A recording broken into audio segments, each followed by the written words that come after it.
the problems Yes. for Sheikh Hasina will not end anytime soon. It is only going to get bigger, graver, and there could be implications for India. How are you looking at the extradition treaty between New Delhi and Dhaka, and how could that impact Sheikh Hasina's stay in New Delhi?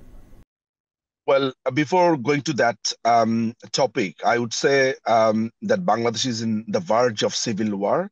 I would say formally the civil war has begun today, because say I'm talking telling it for quite some time that Bangladesh is actually facing a civil war, and it has started today, if I'm not wrong. Number one.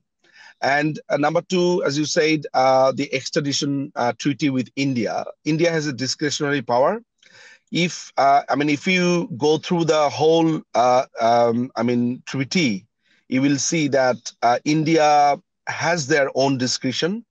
And if there is any political vendetta, political trial or tribunal, or it is a tribunal of as I said, political vendetta, India will is not in a position to hand over any person to the authority, because obviously it is a political tribunal and India has a discretion on that.